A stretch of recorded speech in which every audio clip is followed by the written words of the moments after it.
Agora a gente fala sobre finanças, o seu dinheiro. Você está pensando em trocar de carro ou até mesmo quer se mudar, quer trocar o seu imóvel, quer passar para um apartamento, você mora em casa ou mora em apartamento, quer morar em casa? Então, tem várias opções, mas hoje, mesmo com as movimentações na economia, a melhor opção ainda é para o seu investimento, o consórcio. E a gente está aqui com o diretor, o gerente-geral da Sinosserra Consórcios, Leonel Guimarães, que vai falar mais sobre essa prática. Seja muito bem-vindo. Tudo bem, Leonel? Tudo bem, Bives. Muito obrigado pela oportunidade de estar aqui com vocês. Os números comprovam, né, essa evolução e esse aceite, vamos dizer assim, pelo público do consórcio, né?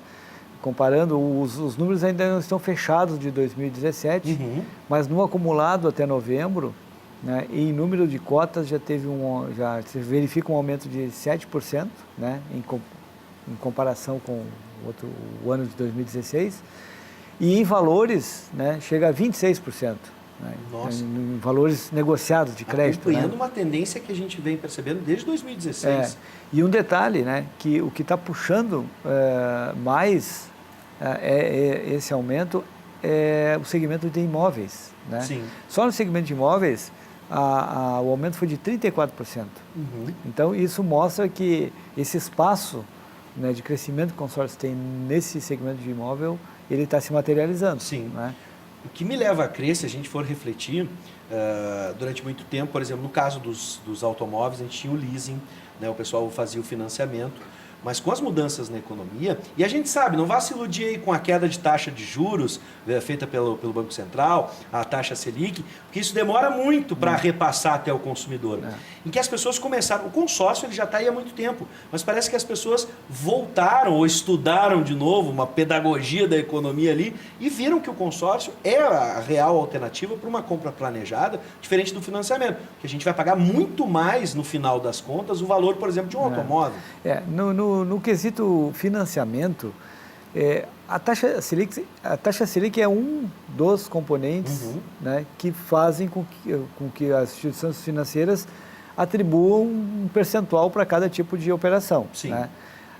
Outros, como por exemplo a inadimplência, né, o prazo, enfim, a estrutura, né, de cada instituição financeira, Sim. tudo são componentes que fazem com que contribuem para a formação da taxa. E isso tudo, a taxa Selic, como nós falamos, um dos componentes baixando, o reflexo é pequeno. Sim. Né, porque outros têm uma participação maior. Então, no consórcio, não se vê, tanto é que o consórcio, as oscilações ocorrem no mercado financeiro e tal, e o consórcio se mantém numa certa estabilidade. É verdade. Né? Porque, primeiro, porque não tem juros, né? E as taxas já estão adequadas à sua estrutura, a capacidade instalada das administradoras, elas já estão, né, compatíveis com aquela taxa. Então, essas oscilações acabam não interferindo tanto. Né?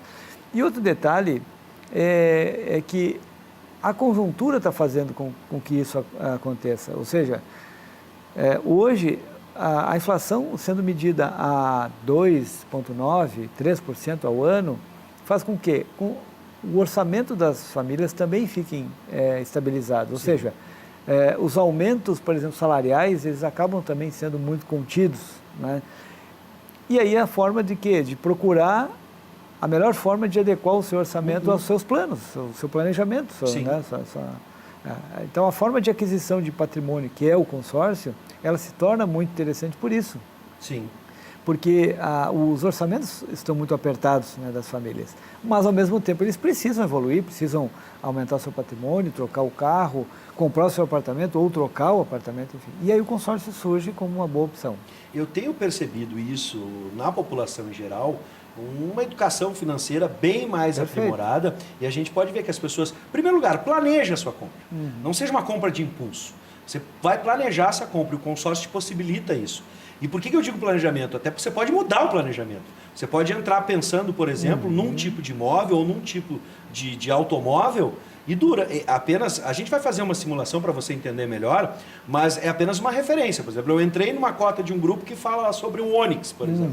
Mas durante o caminho eu posso optar por um outro veículo, um lançamento, Perfeito. como a Volkswagen lançou O agora há Virtus, pouco. né? Exatamente. Perfeito. Então, mas você planeja essa compra, você sabe que vai realizar uma compra. Por isso que eu gosto de chamar de um investimento, Claro. não deixa de ser de forma nenhuma um investimento. Até porque a grande vantagem é a economia, né? Comparando com outras formas de aquisição parcelada, o consórcio ele se torna muito mais atrativo porque o custo de aquisição ele é baixo, né? Sim. E as possibilidades imediatas também, isso eu não posso deixar de falar, porque muita gente tem a ideia de que o consórcio leva um tempo para a gente chegar até o bem. E você pode, aí o planejamento, eu posso optar, que o meu caso, que participo de uma cota da Sinosserra, eu não tenho a intenção ainda de pegar essa carta de crédito. Suponhamos que eu tenha sido sorteado agora. Eu posso, por exemplo, deixar minha carta de crédito contigo? Eu não vou usar agora, Leonel, não quero usar. Não vou comprar nada na corrida. Ou posso imediatamente. Claro, esse é um detalhe importante pelo seguinte, enquanto o consorciado ele não é contemplado, o valor do crédito dele fica sendo atualizado. Sim. Então, ele é um investimento. Por isso, né? Então, a carta de crédito, se ele aguardou, vamos supor, um ano para ser contemplado, a carta de crédito dele não é mais aquela quando ele aderiu ao plano. Ela já teve uma atualização, ela tem um valor maior justamente para acompanhar essa evolução do seu bem, né? No caso do automóvel, a mesma coisa, né? Para garantir o poder de compra. Se contemplar, no exemplo que tu deste ali, se contemplar e não utilizou, também ela fica rendendo, fica aumentando ali, mesmo sem ela ser usada, ela continua tendo a correção monetária de acordo com a aplicação financeira do grupo, né?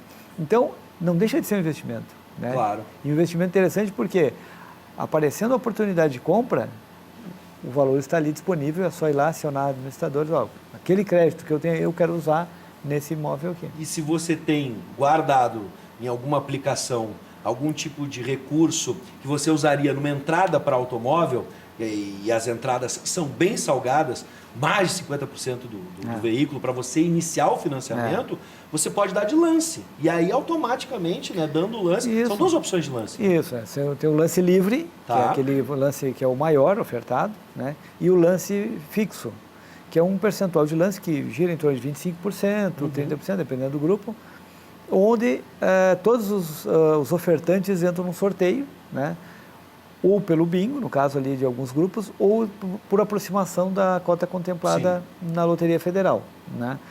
E o detalhe também, que também a gente pode trazer, é que, uma vez contemplado, o consorciado tem assim, toda a comodidade de procurar o seu bem com tranquilidade, com calma, barganhar na hora que encontrou, porque é um valor, um pagamento à vista, né? Tem o dinheiro na mão. É, dinheiro na mão, exato. Claro. Então, com toda tranquilidade, sem se afobar, sem ir por impulso, né?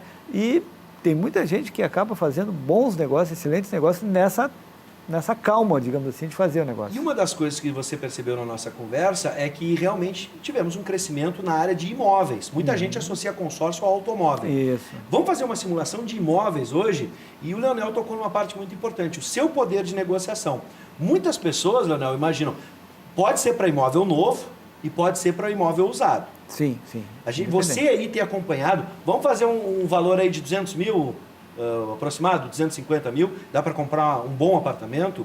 E aí é que vem o detalhe, você que tem andado nas ruas ultimamente, tem percebido a quantidade de imóveis com placas de vende. Muitas pessoas estão querendo vender o seu imóvel e desde a crise da construção civil, a crise que a gente passou financeira, não conseguem vender o seu imóvel. A pessoa pode estar precisando de dinheiro e aí que você entra com a negociação. Por exemplo, um valor de crédito de 250 mil, tá? Um imóvel ali, a gente tem o grupo 1039, tá aí, né? Você pode fazer em 180 meses, sem nada de entrada, apenas vai pagar a sua parcela mensal, ou em 150 meses aquele que quer se livrar logo dessa parcela. E aí, imagina, com 250 mil, você tem 250, contemplado, você tem 250 mil na mão para poder negociar. Então aí o cidadão está vendendo a 250 mil. Diz, olha, eu estou com 250 mil na mão, eu não vou te dar carro, não vou te parcelar em nenhuma forma. E aí o cara, vamos fazer a 230? eu tenho certeza que você consegue. É verdade. E nós temos vários exemplos de clientes que começam a negociação com um valor alto e acabam fechando um valor bem mais baixo mesmo. Sim. E a quantidade ali de prazos que nós temos lá também é grande. Por exemplo, no imóvel nós começamos com prazo de 200 meses, Tá. temos prazo de 180, 160, 140, 120 e 100 meses. Sim. Então, dependendo do orçamento do cliente, ele pode optar porque claro que a parcela vai depender do prazo, Claro, né? sem dúvida. Então, se o cliente tem uma disponibilidade maior no seu orçamento e quer terminar mais rápido com o consórcio, um consórcio de 100 meses, que dá em torno de 8 anos aí, já fica com bem quitado, né? Gente, exercite agora o seu poder de negociação para que você possa conseguir, nesses 10, 20 mil, pagar a escritura do imóvel, entre outras coisas, ou até mesmo uma reforma. Dá para usar também o valor, né? E isso, inclusive, 10% da carta pode já ser usado para esse fim aí, né? Para essas despesas. Ah, sim, a escritura o imóvel. Exatamente, Claro. o próprio ato ali da operação, né? Claro. Impostos e TBI. Uhum. Então, parte da carta pode ser usado, sim. Perfeito exemplo. Você está negociando com 150, baixou para 130, esses 20 mil pagam os impostos e ainda sobra uma grana ainda. Tá aí. Agora você tem que exercitar o seu poder de compra e negociação, né? Vamos lá, essa educação financeira aqui está funcionando, essa pedagogia que a gente está aplicando aqui. Leonel, sempre um prazer te receber e que a gente possa acompanhar durante 2018 a economia, a movimentação, porque é um ano de eleição e a gente vai ter muita coisa acontecendo e vamos falar sobre isso ainda nesse programa. Tá, ok. Muito obrigado pela oportunidade. Seja sempre bem-vindo, Leonel. Obrigado.